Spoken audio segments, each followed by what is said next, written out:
They're not coming up. Okay. Do you want me to go through a roll call? Sure. Yeah, let's see who's here.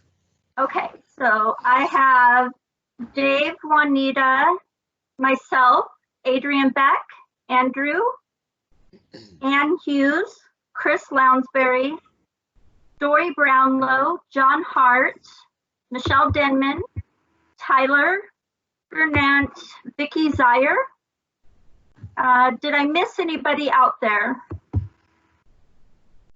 I don't think so. We lost Juanita, but I bet she'll jump back in. Okay. Let's wait till we have a quorum again. There's a JB. Are you there, Juan? There we go.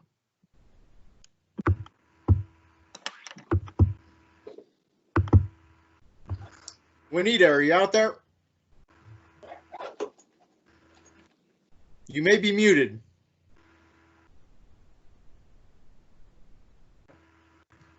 Aha, how's that? Can you hear me now? Okay, we got you. Okay, great. All right. Well, welcome everyone to our Tuesday, April 14th virtual admin meeting. As you can see, we are distributed around the county, both in stationary and also mobile vehicles. So without further ado, is there any public comment or staff comment on items not on today's agenda? Okay, seeing none, let's just get rolling here. Dory, you have proposed buy-sell to bring before us today. I do. So this is an offer by Peter and Allison Helland. It's for some more storage units, which are getting popular out there, but this is on lot 7, which is the last lot owned by Missoula County in the industrial district.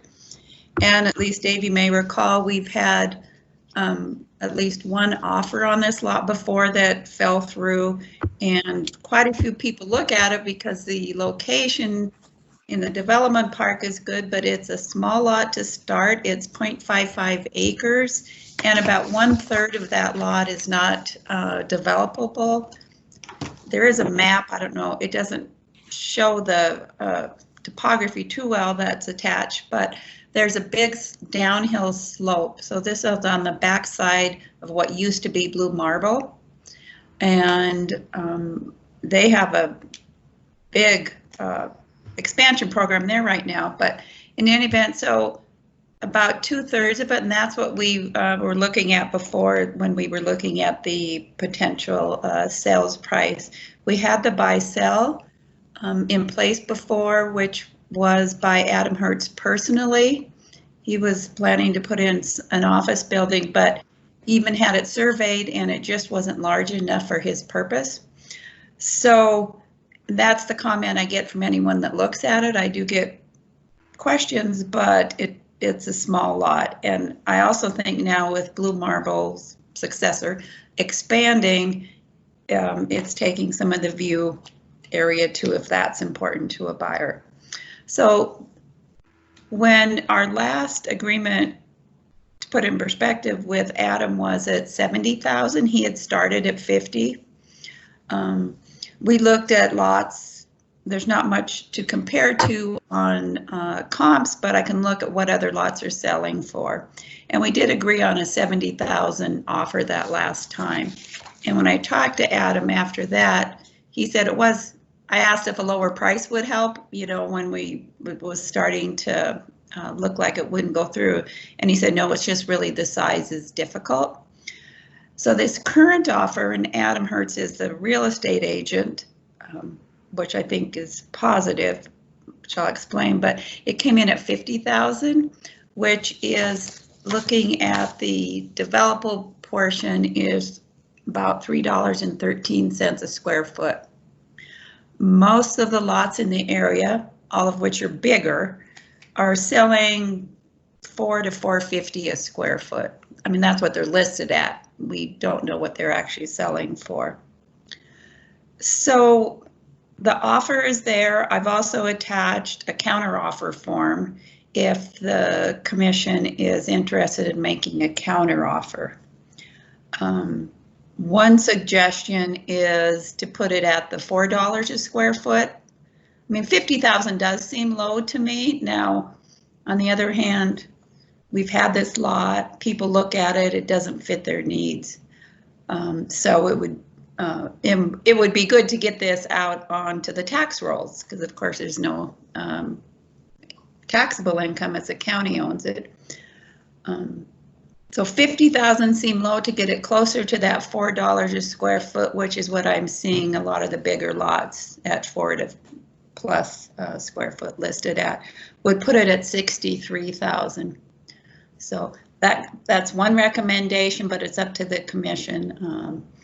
And I mentioned that I thought it was good Adam was the real estate agent, because he has a lot of background documents that he would have shared with this prospective buyer. So the prospective buyer must feel confident that this lot will meet his needs.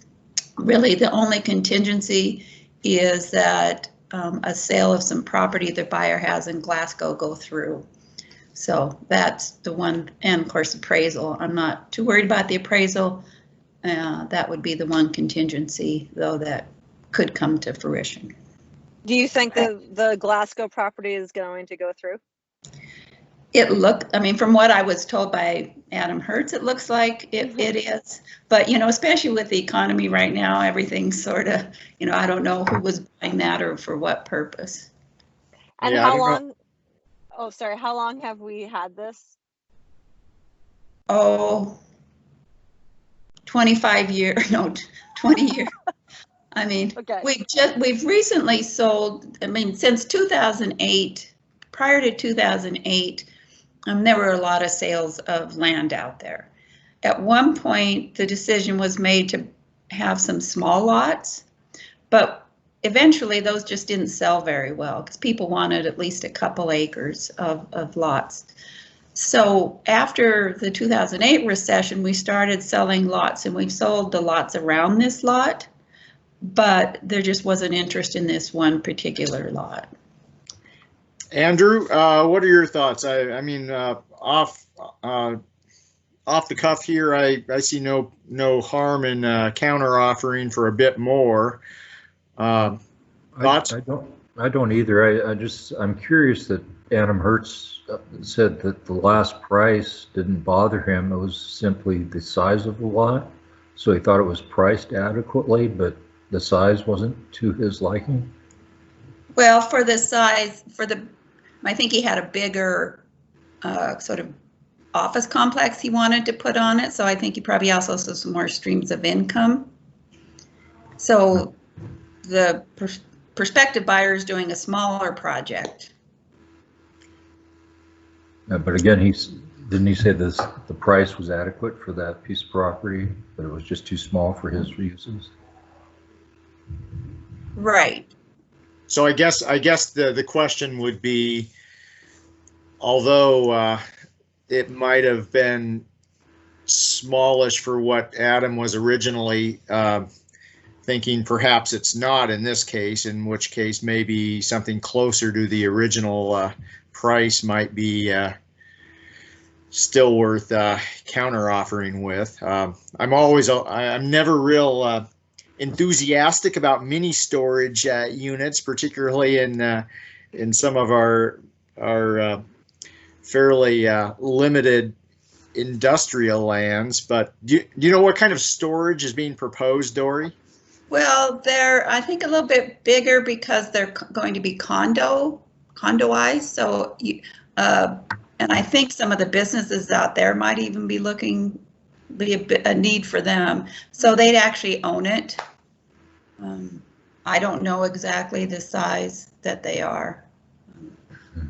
I mean, you won't see them hardly because of what, I'm drawing a blank on the new Blue Marble, what they're putting in their CBDG manufacturing is pretty extensive. So, And I guess I kind of agree with Dave, but at the same time, I'm not wanting to like dilly-dally and squabble over $13,000 if we can get rid of this.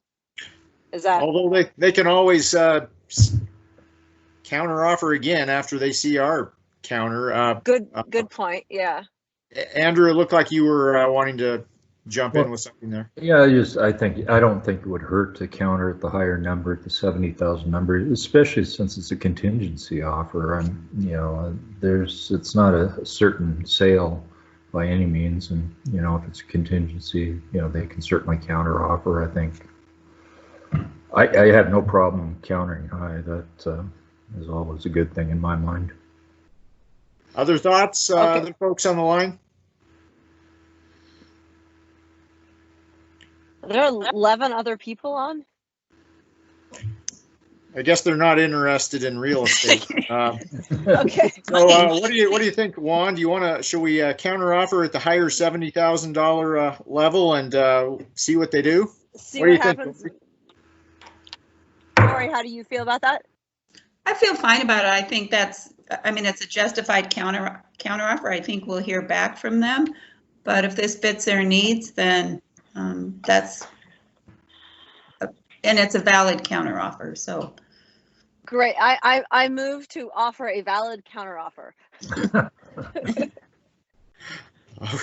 Okay, and that's for $70,000. Is that right, Dory? 70,000? correct. And I should note on this, there is also a commission agreement which we offer, and that's Oh, part of the the 3%. action Okay. today too. So you need to approve the 3%. And is that standard? 3%? Well, for a buyer's agent, Uh-huh. it is, and that's what we have the commission agreed to offer quite a while ago, that we've been offering buyer's agents. Okay. And I'll also, yes, approve the commission agreement of 3%. Okay, great. Andrew, were you wanting to say something there also? Well, I just think it may encourage Adam to go for the higher price. Okay. With the commission. Okay. Okay, Okay. I'll second that. Any further discussion or comment from anyone? Okay, all in favor? Aye. Aye. Okay. Good luck, Okay. Dory. I don't know how this works exactly in getting documents back to me, I guess, Annie, but there is a counteroffer attached to the agenda item that I left a blank for the dollar figure. So Annie, I can fill that in and then forward it to get it signed and get it back to you. okay, they'll just need to initial every page. Perfect. Will Okay. do. Great, thank you. Thanks, Dory. And while we're between items, Annie, it looks like we've had a few more people join the call, so I just want to make sure we're up to date on our roll call of who's attending the meeting. I think we've added Deb Bell, which is great. Maybe Cameron, is that you? Yep. Cameron, and then one more person. Ross Miller. Okay, Thank you. welcome, Ross. Is Michelle Denman on as well? Yes, she is. Roll call. Okay, let's move into our second agenda item. This is brought to us by our very own Deb Bell. This is a request authorizing the chair to sign a continuing contract for the purpose of legal services. This has to do with water rights for the Missoula County Rural Special Improvement District number 901. Deb. Yes, thank you, and good morning, everybody. This is a continuation of an existing saga, if you will, where we are going through the process of restoring Lolo's historical water rights. We've been working with Ross Miller for the last 2.5 years and getting this legally cleaned up. So we've been able to go through the water courts and actually get our water rights for well number 1 restored to our original flow rate. Well 2 is currently, we have a pending approval on the currently filed request for those water rights to be restored. And in that process, we did a future water rights needs assessment with HDR to project our growth for the Lolo community throughout the year 2070. So we're kind of entering phase 2 now of this project, and that includes expanding the legally defined place of use for those water rights that we are restoring. And to do that, we need to go through the water courts again, file a change application with the Montana GNRC, and then we also need to do some hydrological study with that. So all of that kind of dovetails in together, and we would just like to expand or continue our contract with Ross, and he's on the line if I've missed anything. Thanks. Ross, This would is you like to elaborate? Yeah, again, this is Ross. Deb explained everything just great. We have had a lot of good accomplishments in the past 2.5 years. We've restored a total, well, just on well 1, we were able to restore 2,000 acre feet a year in volume to that well and that water right. And we have another 1,000 acre feet of volume a year pending with DNRC to restore water rights to well 2. So in total, we're looking at so far restoring approximately 3,000 acre feet a year. And when you look at market rates for water rights, we're literally looking at something on the order of at least $5, if not up to $10 million worth of water rights that have been restored. So from a water rights perspective, it looks like we have plenty of water rights for Lolo to support another 50 years of growth. But we still need, as Deb mentioned, what we need to do now is expand the legally defined place of use for those water rights, so that in other words, Lolo is going to grow in population, but as it grows in population, it's also going to grow geographically. And that geographic growth is going to extend beyond what our current legally defined place of use is. So we have to expand that legally defined place of use in order to actually put these water rights to use without being in violation. And so that's what this next step. Ross, could you maybe describe in just a little bit more detail what the next steps are relative to expanding that geographic area? Yeah, the place of use is a legally defined term for a water right in Montana. And so to expand that, we need to change it. So to change the place of use, we have to go through the formal statutory process for changing a water right. And that's a DNRC process. So we need to submit a formal application to DNRC to change these water rights, to change their place of use. And that, by statute and by administrative rule, that requires very detailed analysis of the historical use of each of those rights, and a very detailed analysis of any potential adverse effect by doing such changes. By doing the adverse effect, what that involves is what are the impacts going to be to other groundwater users, in other words, other wells, as these wells as we increase the use from these wells, and also what are going to be the impacts to surface water, i.e. the Bitterroot River.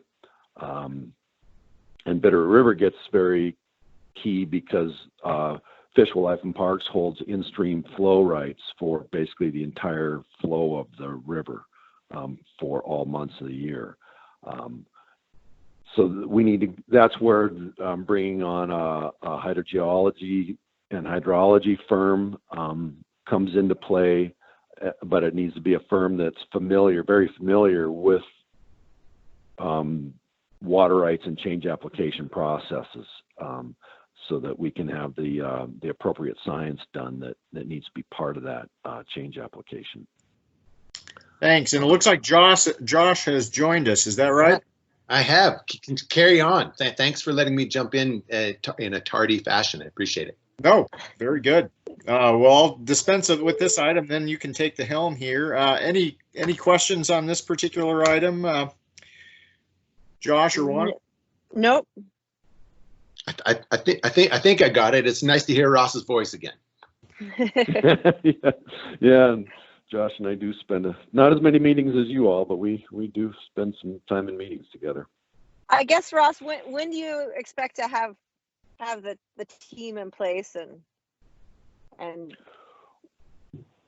get this done? Well, the team would be, that's a little bit up to you all, because the team would need to be basically procured by Missoula County. In other words, the additional team members beyond me. So in other words, the hydrogeology and water rights firm would need to be retained by Missoula County, and the civil engineering firm to help out with the water system engineering would be another team member that would need to be retained by Missoula County. Yeah, so that would be the Deb first Bell. step. Yeah, Deb, you want to? Yeah, we'll need to do an RFP for that. Okay. I was just trying to envision like timeline and what the plan was, but that's the head right now. Oh, sorry, Dave. Were you making a motion? I was not. But go for it. I have just lost the language, so if you have it, you can go for it. Oh my goodness. Or Josh is out there. I don't have the language in front. I have my own chicken scratch here. Okay, so I will move that we authorize the chair to sign the contract for legal services, etc.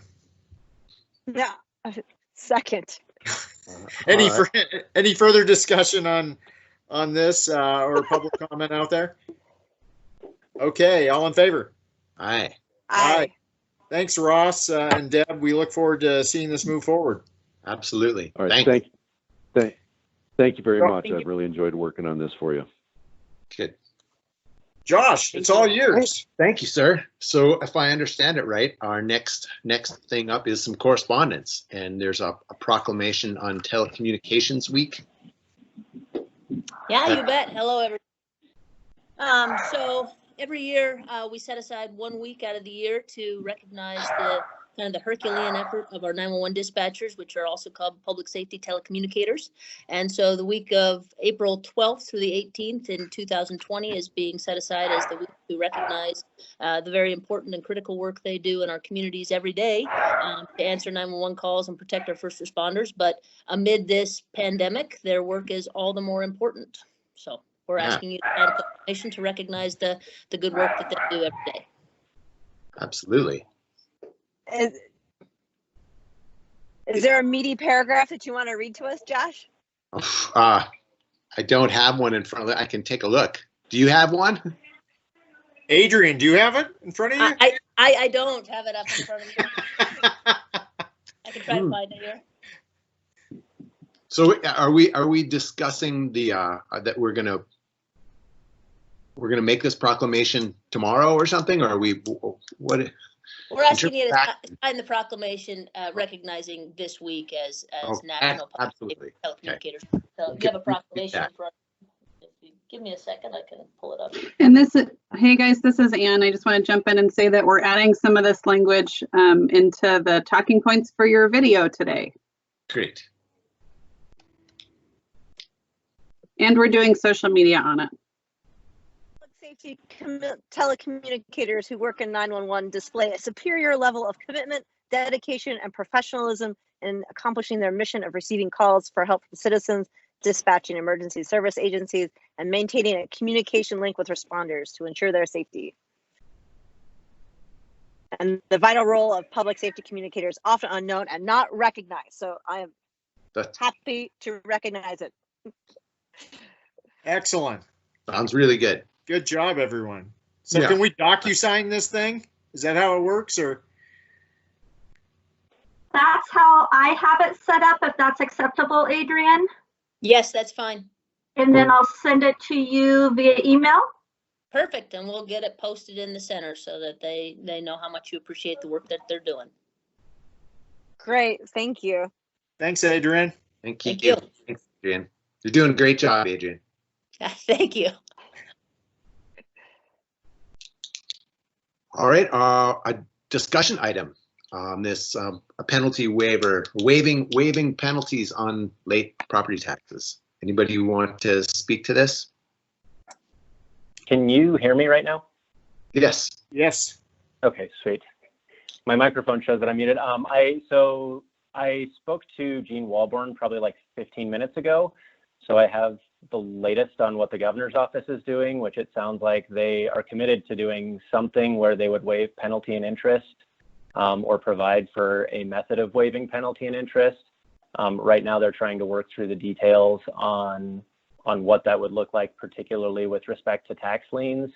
So they basically what they're trying to make sure is that the waiver of penalty and interest is not something that is viewed as not, you don't have to pay your taxes. It's not that you don't have to pay your taxes. It's just a waiver of the penalty and interest. But they also don't want then somebody to come in, because the way the law is written right now, somebody could potentially come in then and pay those taxes and have the lien, particularly if you have an old lien on your property that would allow them to do that. So they're working out some sort of process or method so that we would have the ability to waive penalty and interest and not have it affect the lien on the property, as well as also potentially some funding mechanisms for the lost revenue. So that is the latest. So yeah, I guess that was my main concern, is that this is on the radar screen of the governor and Department of Revenue, and that someone in Helena is actually working on this. It is, and I don't know that I haven't had much communication with them. This was the first time I've actually been able to get a response, but it's, I know they're working pretty hard on it, and the Treasurers Association sent a letter essentially saying that they would like to be able to waive penalty and interest for 60 days. So there's been movement on it and discussions, and it sounds like most of that is happening at the Department of Revenue level. And also with the governor's office, between the Department of Revenue and the governor's office. Tyler, do we need to formally weigh in? Would that be helpful for the commission to weigh in some sense? I think it depends on if you guys have a strong feeling on, they don't have a firm process set out yet. They just have sort of some guidelines or goals, I guess you might say. And that's kind of what I just said. Those are their goals or their guidelines with what they want the policy to do. If there's a specific process that we feel strongly about, I think it would be worth weighing in, because I think they're pretty open to it.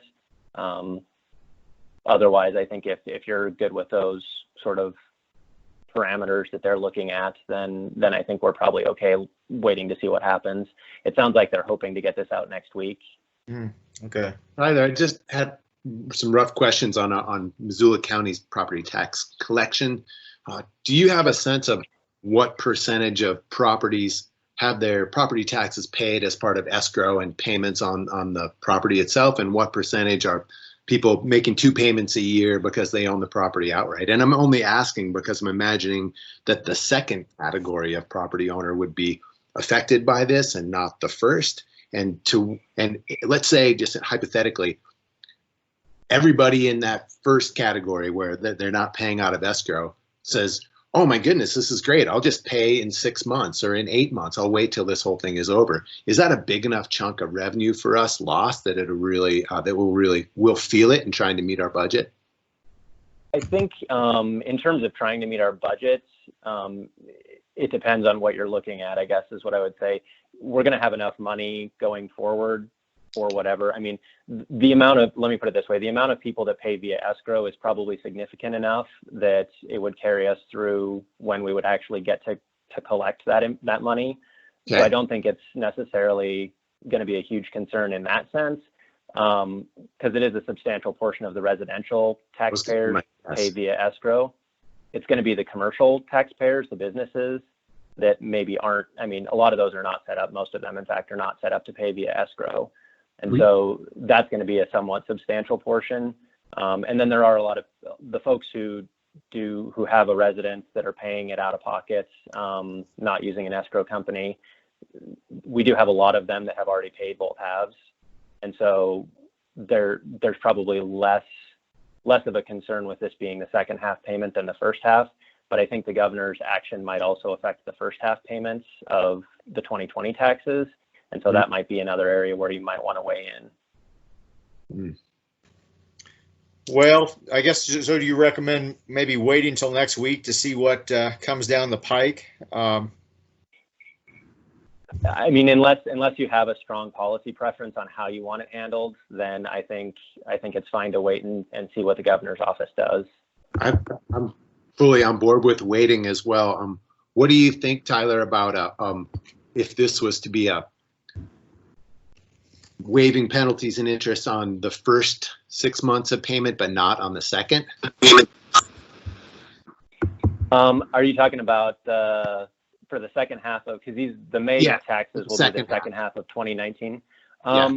Again, I think 6 months is probably, I guess I don't know what that would look like. My concern, and this is shared by the Department of Revenue, so I don't doubt that they're looking into this. My concern would be the tax lien process is all set up on a very date-specific timeline. And so if we're delaying penalty and interest and delaying liens, that could have a bigger effect if it's 6 months down the road. It's not as big an effect if you're just waiving penalty and interest but keeping on that other timeline. So it's kind of hard to say. There's just not enough that's known about when we would be collecting those taxes and how long the waiver would last. Okay. Did someone share their screen with us a second ago? It looked like taxes for the school district. Yeah, I did see a bunch of taxes for the school district. Was that you, Tyler? It was not me. I thought it was Andrew. I thought it was Andrew too. I thought I saw an AC there, but. Oh, great. I guess while you're on the line here, Tyler, any additional thoughts or intel on the possibility of delaying collection of personal property taxes or mobile homes? Those have not actually been billed, so really I'm kind of in a wait and see mode, and whenever you guys feel comfortable that we could move forward with billing, we can. We've got the files to do it, but there's no statutory timeline for when we do it. It just has to be within the collection. The first collection date has to be at least 30 days from when we bill. So at the moment, I don't see us sending those out until probably the summer. But again, since it's a fluid situation, I think unfortunately the virus will tell us when to send those out. Do you think it would be worth it I guess there's a question. Could we pick a date now, like say if we were to say August 1st, and then we got well into July and realized, oh man, that's still not right. Could we extend the date? Yeah, absolutely. As long as we haven't billed them. It's once we bill them, it becomes a challenge. But if we haven't billed them yet, then we're sitting fine. Good. So I think it might be a good thing to set a date, not so much so we can quick grab our money, but so that we can let people know out there in the business community that, we are acting on their behalf, as opposed to right now, it may just sort of be out there in limbo and not in anybody's mind. I think it would be good for us to say to all the world that's listening, we're going to put this off until July 30th or August 1st or whatever. And then we can change, as Tyler pointed out, when we need to change. Yeah, I like that. Tyler, refresh my memory. When would we normally be billing? No. Normally they would get billed. Yeah, then mobile homes would get billed right now, and then the first due date would be at the end of May. Just like their first half is due the same time as the second half of real property taxes, and then for the personal property or the business equipment tax, we would normally bill that sometime in May and have it due towards the end of June. I think something to consider is that when we delay the tax payments, it's not only going to affect the county, but it affects all the schools in the city and all the other taxing jurisdictions as well. The schools especially are going to take this very hard. Yeah, I forgot about that. Where did we leave that conversation? We reached out to them, and I think they were comfortable with, because mobile homes and personal property are not a significant source of revenue for most of the schools, and Missoula County Public Schools didn't seem, and Jessica Bird over at the superintendent's office, at Aaron Lipkin's office, indicated that she didn't think that would be a big chunk of money for the schools that they directly oversee. Okay. So I don't think they're too worried about the revenue. Wasn't there at least one of the smaller districts, Woodman or Sunset? Sunset. I mean, would there be a way for us to, let's say we delayed this until August or July or something, and this hurt Sunset School, could we loan them money and then get it back via these taxes or offer them that if they needed it? I'm wondering how big a chunk of money we're talking about for for Sunset School. I don't think it's If we that had- much. If Jessica said it wasn't that much, I mean, if they were both comfortable, is what you're saying, Jessica and Aaron. Yes. But I Michelle? guess along Josh's point, though, could there be a mechanism where, and what might be de minimis for the Missoula County Public Schools may be more impactful, obviously, for some of these small districts? And is there a mechanism where we could help fill the gap until such a time as tax payments come in? Exactly. We want the skate punks up at Sunset School to have what they need. Yeah, it's, So much pavement. that depends.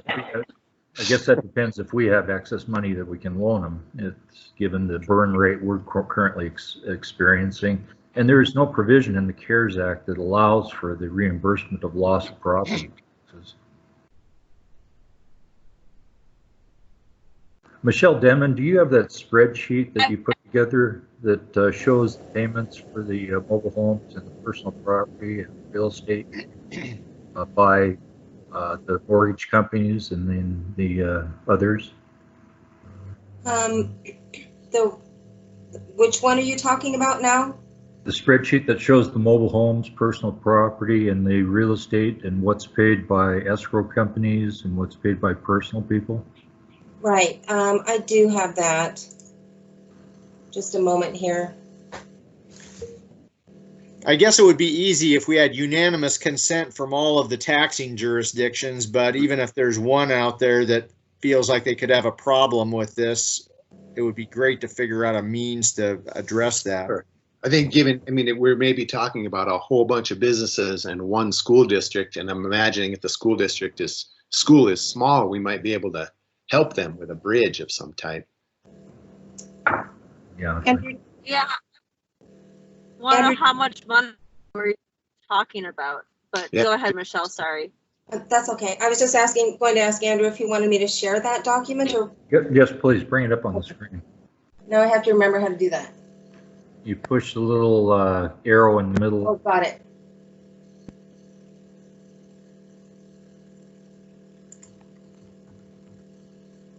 Okay. Can you see that? Yep. Yep. Yeah.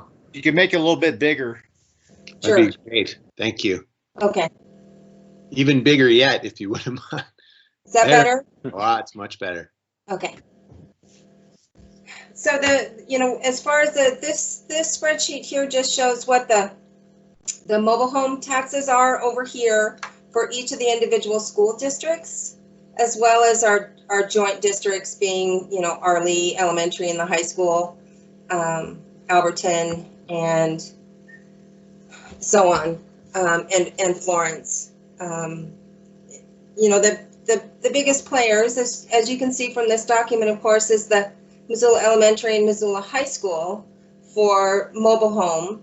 This is the first half. This is the half that we would traditionally see in our existing and current fiscal year. The second half, like Tyler was indicating, those are typically due the same time as real property, and that would be revenue that we would see and collect typically in the next fiscal year, so fiscal year 21. So we have a lot of smaller school districts that the revenue associated with mobile home is not that substantial, nor is it for personal property. And personal property, again, is collected would traditionally be collected this fiscal year. And So could you also go over the real estate taxes? oh, I can do that. So this spreadsheet doesn't look like it's a really big effect. This wouldn't have a big effect on those small school districts. This is Right. mobile We're home. talking less than $400 on Sunset School. Let me bring up the next document, which is the real property. Oopsie.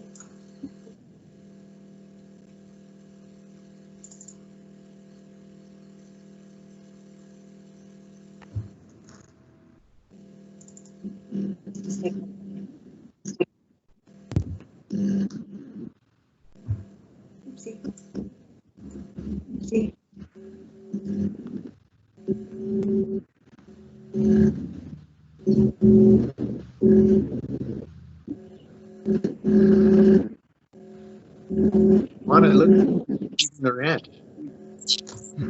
I'm on a grocery run. Good for you. I have. Nice. That looks good. Not cooperating, Michelle? No, I just got to figure out how to share this one now. Sorry. If you might need to unshare and then share again. Got it. Thank you. Yeah. Okay, does that look like it? Yeah. We go big. Yep, go big. Better? That's good.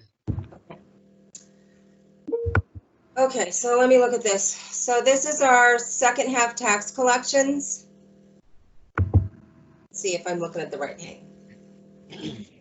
Oh, wait a minute, never mind. I got the wrong document. Hold on, sorry about that.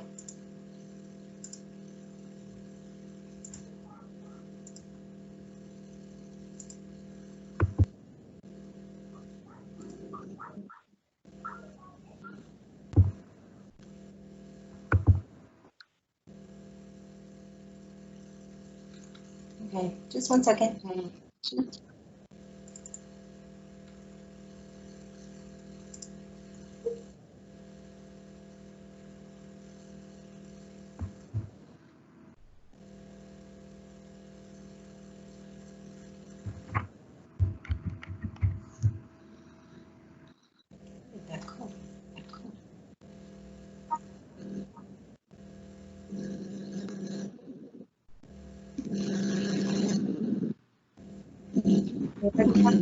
Yeah.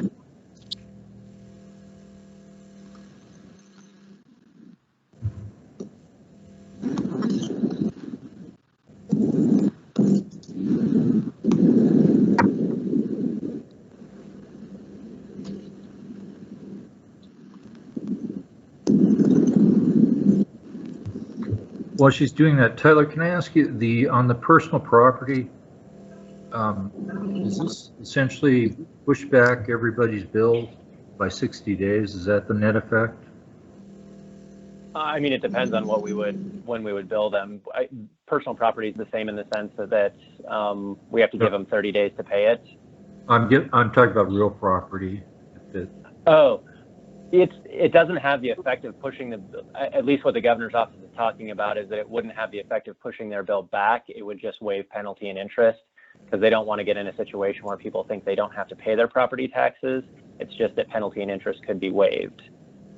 So they could wait 60 additional days to make the payment without any penalty and interest. Without any penalty or interest, but it would still, I think under all circumstances that they're discussing, they would still be due at the beginning of June. I see.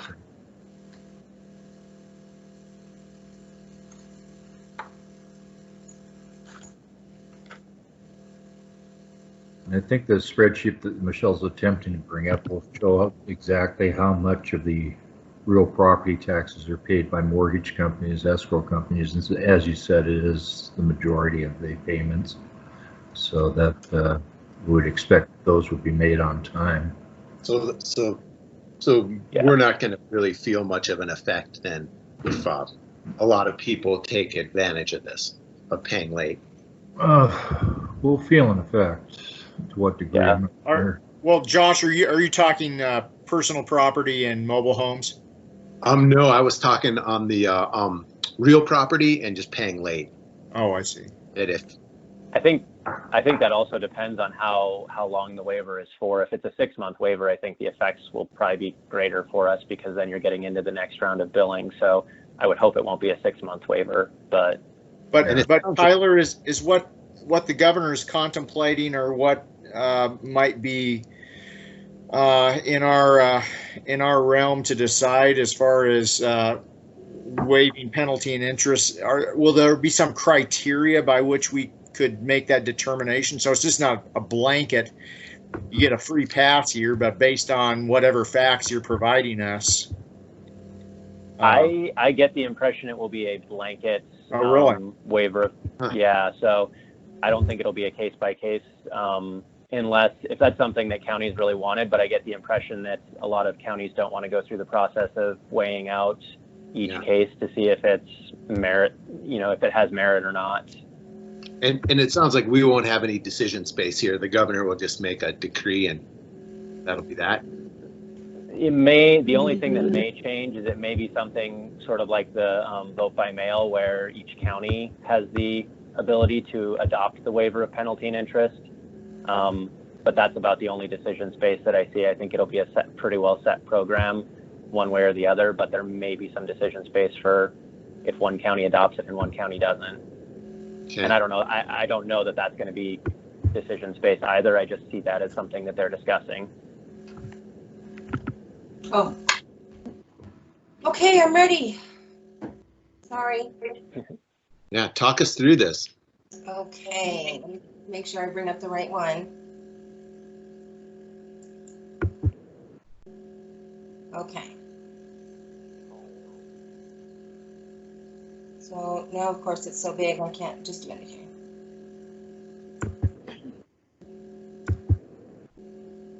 So what this shows is for real estate, second half collections. It's anticipated, and I did a review, and Tyler, you can help me with some of this discussion as well, please. But I looked into the current tax application and worked with the vendor to attempt at pulling out data which could indicate the amount of taxes that we traditionally receive throughout the last couple of years that are tied to an escrow or a tax servicing agency payment, something through a mortgage company. And if I looked at all of the years, the last couple of years, somewhere around 55% of all the payments that are received each half are attributed to a tax servicing agency or mortgage company. Oh man, that's way lower than I would have guessed. And a low enough number that this could actually, sounds like it could put us in a pretty tough spot. I mean, if it was 85%, that'd be one thing. But if 45% of our anticipated revenue comes in substantially late, that's a really big deal. And go ahead. So again, this is really because it's really based upon information contained within the database itself, tying a particular payment to a tax servicing agency. And it's really the only way that I could figure out how to actually get close to these numbers. So it's a good idea. Andrew, am I Yeah, on there? Does that mean 45%? Yeah. If this governor's order happens, 45% could be 3 months late. Yeah. I can't imagine how we could absorb that. That would be very, very difficult, given that we've got a burn rate of $11,000 to $12,000 a day with the EOC and no idea what the health department burn rate is. We're going through money like crazy right now. Then maybe we ask the governor to reconsider. So, Dave, you're muted. Dave, you're muted. Dave, you're muted. So Okay, my lips are moving, but nothing was coming out. So, so recognizing that the challenges that would kind of foist upon us, but at the same time, acknowledging that the reason behind this is in recognition that folks might be struggling to pay their taxes at this point. Might we suggest to the governor that counties would actually have the ability to develop some review criteria by which it's just not a blanket sort of pass, if you will, but just as we would with other instances of waiving penalty and interest, the commission actually plays a role in determining whether it's valid or not. I guess it has yet to be determined how many folks would come forward seeking this, but it at least gives us some ability to review these requests. Does anybody out there who's looking at the CARES Act maybe could answer this? Is this the sort of thing we might be able to backfill with federal money later? There's no provision within the CARES Act that allows for any kind of reimbursement of property taxes paid late. Yeah. Is there some CARES Act money available for the delivery of services, of local government services? Health-related services. I know there was some, and Andrew, maybe you can correct me, there was some movement by some legislators to provide that some of the $1.2 billion that Montana got in CARES Act money would be available via zero interest intercap loans. And I don't know where that went, or if the governor's office is considering it, but via intercap loan for local governments that are struggling to collect property taxes. So I don't know if that's still a feasible solution, but I think that was something that was proposed at one point in time. Well, if that exists, that would be an answer. Well, might it be worth just reaching out to the governor and emphasizing these, I guess, these challenges that would be placed on local government should this happen? It's not to say that there couldn't be a workaround or some way to mitigate the impact, but sure, I think being on record that, and certainly this would be something I think MACO would want to weigh in on too. Mm-hmm. And I do want to clarify, MACO has weighed in on this to some degree. I know Eric has been a part of these conversations, and I know the governor's office is aware that this is a problem. So I don't think it's not something that they're not aware of or that they're ignoring. I think it's just that they don't have a firm solution yet.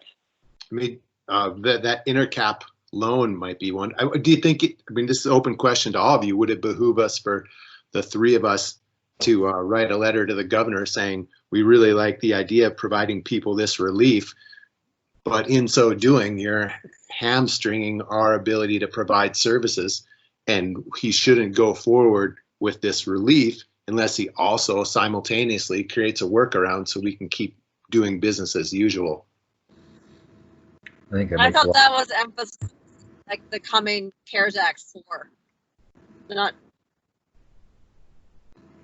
Well, not if, as Andrew said, there's no money in the CARES Act for the providing tax relief. Or as what Tyler was saying, if there's a zero interest intercap loan, and the governor ties these two things together very overtly, that would be something we could do. But I feel like unless he creates a workaround, this is not a good idea. Right. I think the CARES Act connection would be presumably if the CARES Act is effective in helping folks in a way that allows them to pay their taxes, then that would work. That's great. That's great. But as far as after the fact, if folks aren't able to pay their taxes, it sounds like or for a period of time can't pay them, there's nothing in the CARES Act that will directly help local government in that scenario. Also, I personally would love to have a more clear handle on, is unemployment actually flowing to all the people who applied, and are they getting that additional $600 from the federal government? If that's all happening, that means the world, it's not as financially terrible out there as it may otherwise be. People may actually be able to pay their taxes. Now, if it's not flowing, that's a whole other situation. Could we find that out? I don't think it is flowing. We won't know till the end of April, right? I mean, I didn't think it was coming till like the 25th Is of April. that when it is? I heard a report that at least for some folks who have already filed their taxes electronically, payments could be coming to them any day now. No, I'm not talking about the checks, but unemployment. Oh, unemployment. Because that's what's going to make the difference here. If everybody out there who lost their job gets the unemployment plus the extra $600 a week, for people who are making like less than $30 or $35 an hour, they're actually going to be at the same, if not better. But if that money's not flowing, then people aren't going to be able to pay their bills. No. I would also stress, I think a lot of well, two things. One, and I know in normal circumstances, 50% would get us, what, 3 months in, because theoretically each half of property taxes pays for half of your yearly services provided by local government. But then the other thing to consider is that your Northwestern Energies and your Bresnan Communications, those are companies that are probably still going to pay. Maybe they won't if there's no penalty and interest, but those are the ones where you're going to eat more into that 55% and get it higher up there. So I guess it kind of depends too on whether your large companies are going to delay paying their property taxes because there's no penalty and interest. I mean, given the amount of property tax they pay, it would make so much financial sense for them not to, just to take advantage of the waiving of late fees. Yeah. And I guess that goes back to my original point that if whatever the governor's office is ultimately proposes has some tighter parameters for how one might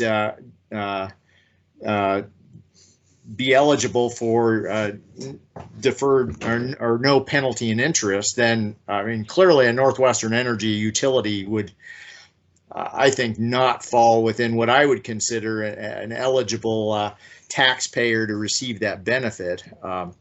Let's say, so just to game this out, let's say we get that from the governor. They say, great, you guys can set up your own criteria and decide. Do we have the human resource capacity to do this if every restaurant and bar in Missoula asks for a waiver? I mean, our office doesn't. Yeah, this is for you, Tyler.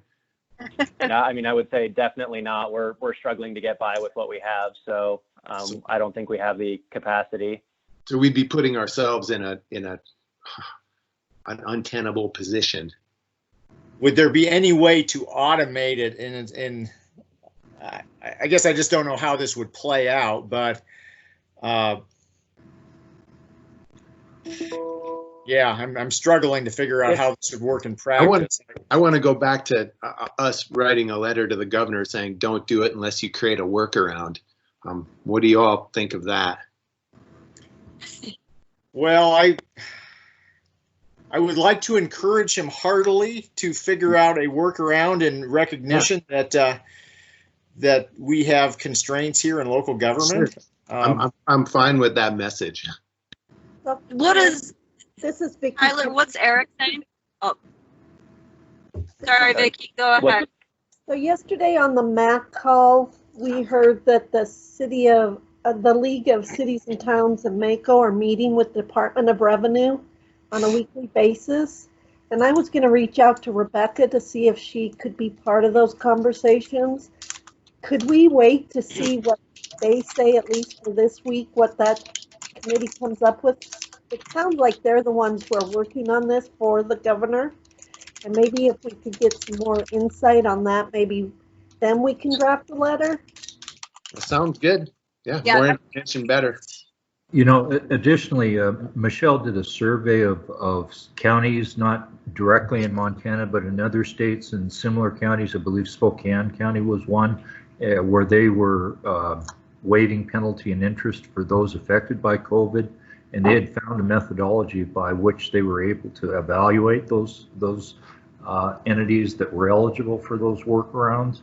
And we've got a spreadsheet of comments that we can send around from that survey and what was done.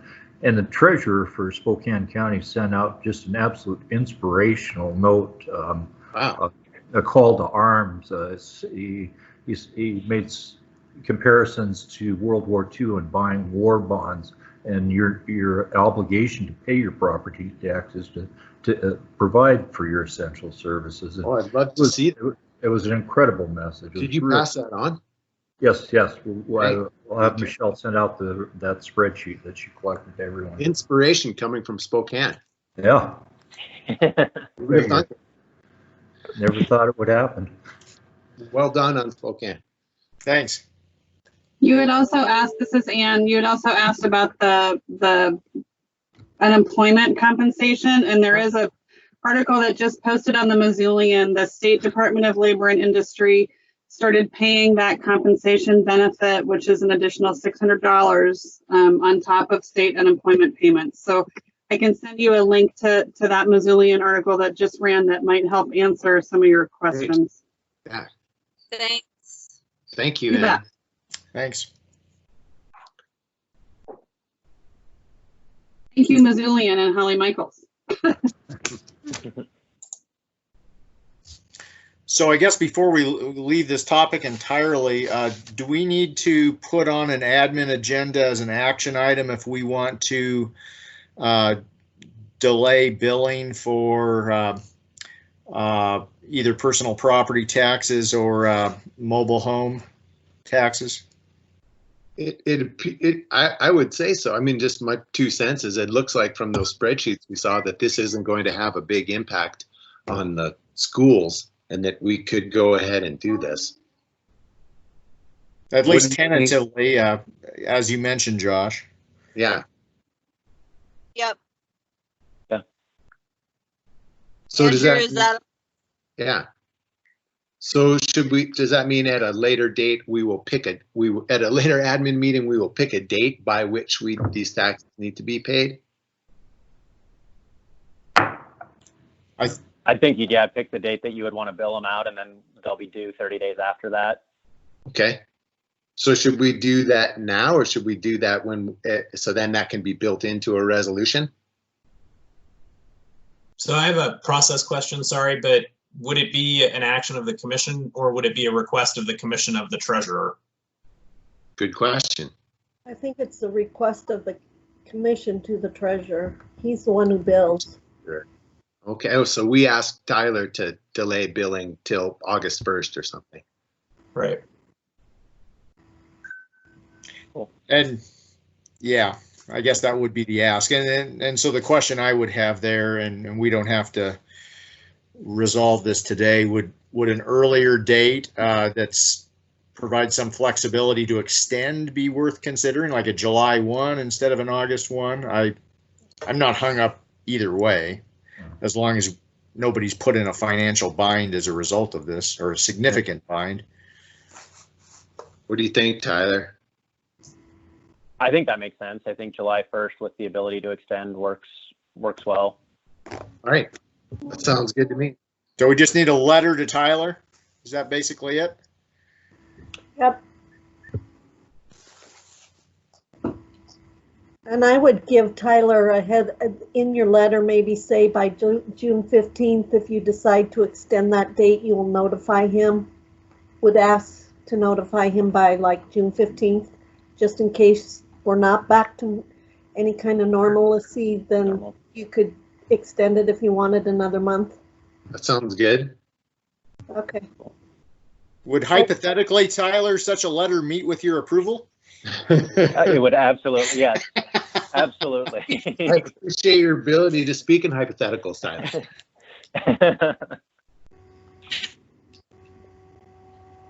So who is going to write this letter? Chris and I will arm wrestle over it. The recipient. Okay. Great. Yeah. A recipient. Sounds like Ann and Chris are going to Rochambeau. Not Ann and Chris. Vicky and Chris. Sorry. Yeah. Music to my ears. Yeah.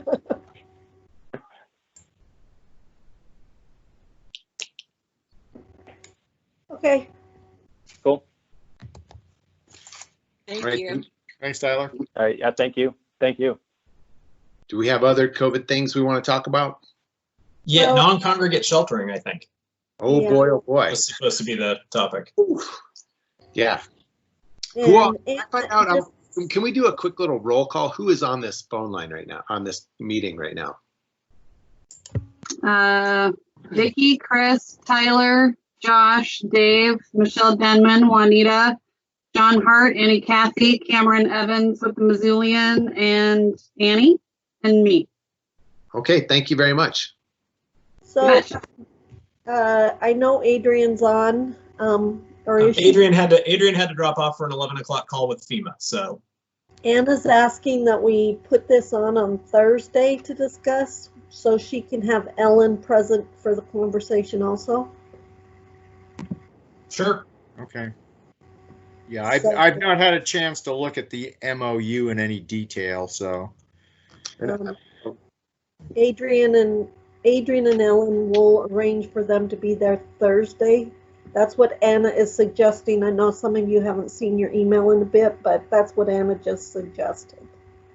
Yeah, I'd just like to get clear on how we could have input on the conversation of the operation of this facility. Okay.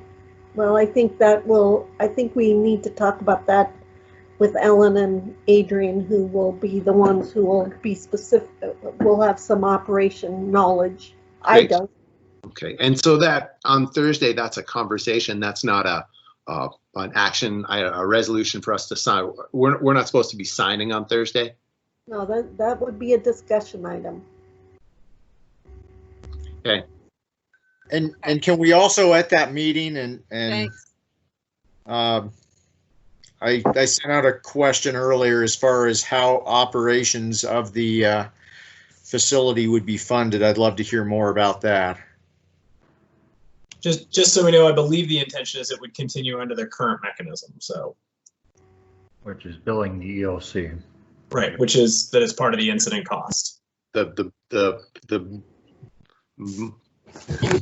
big money burn that Andrew's talking about. But even in that scenario, as I understand it, and I could be wrong, 75% would be reimbursable by FEMA and 25 would not. Is that? That's correct. Yep. So there's still a 25% that would need to be figured out somehow. Do we know if that 25% could be made up from the CARES Act at all? It cannot. You cannot match federal money with federal money. Thank you, Chris. Yeah. The other thing is the 25% would be shared between the city and the county. Is that in the MOU? I haven't seen the MOU. Oh, okay. That's the agreement. Yeah, I thought we were kind of on the hook for operations and the city was purchasing the property. The city would do the maintenance and build any additional physical infrastructure on the property, but we do the work, the operations, and shoulder the costs associated with operations. And I think that'd be a great question for Thursday. I believe the intent is, while that is generally true, that what they're talking about there is the EOC will be, and that there is a funding mechanism that's split between the city and the county for funding the EOC. So that 25% that would be left over 2 years from now when FEMA might reimburse us, the remaining 25% would be what would the split. Take a look at that, and I was just reading it before this call, but I think it did say operations by the county. But if the county means EOC and EOC is split in two ways, that's great. I just would love to be clear on what that is. And you know, I want to make sure that at least the three of us have a hand in the conversations around operations. The need for this is very immediate and real, and I don't want to be put in a position where we feel a tremendous obligation to sign something that possibly puts us in a precarious spot. I would love to be in on the design before we are asked to sign. I can speak in more rhymes if y'all would like. No. My understanding is that there's a lease payment that we're entering into with the city and the EOC that we pay for. And does that include the cost of operation, Chris? I remember a lease payment. So I think it's better if we have the conversation with Anna, but I think what we're talking about here for lease is the same thing we're doing now with, you know, various facilities around town, which is leasing a room if we have a need for a room. So it's not a flat lease of the facility, and that's pretty clear in the MOU that we're not leasing the entire facility. We're leasing based on the number of rooms that would be needed at any given moment. So, and that's the exact same arrangement we have with the existing facilities that we're using, which so far have not resulted in the need for non-congregant sheltering. Right. And we're paying 100% of the city salaries associated with the EOC, right? So staff that is on loan to the incident management team are paid by the EOC. And then again, those are subject to FEMA reimbursement at the 75-25. And then that is split between the city and the county based on the formula that we use, which is the value of the disaster mills for the city and the county, the percentage of those. So. And that'll be split after the FEMA reimbursement is received, or? No, usually, I mean, the city's been open to that being billed whenever. We know what 25% is. They don't have any objection to that. Oh, okay. So it's not just overtime, it's their base salary that's being covered also by EOC? For the incident management team that's there, not for regular staff that's assigned to it. So not Adrian, not Nick, not Ellen, not Cindy, but the people that we're bringing in from the outside for incident management teams, and their regular salary is also reimbursable at 75-25. Okay. Because they're coming from other agencies specifically to this incident. Same way that it works on a fire. Okay. Okay, should be a fun discussion on Thursday. Yeah. Sounds like it. I'm Thanks. gonna get it on the agenda right now. Thanks, Vicki. Thank you. All right. In that case, are we finished? We have any other COVID action to talk about? Nope, I'm 15 minutes late for the election center meeting, so I'm gonna hang up if you don't need me. I want to ask a quick question. Did we move forward on the credit card fees? That's That's gonna on- be on the agenda Thursday. Okay, Sure. perfect. All right. Well, we better get going so everybody can do their next thing. All right, thanks everyone. Thanks all. Thank Yeah. you. Thank Bye. Thanks, you guys. Bye.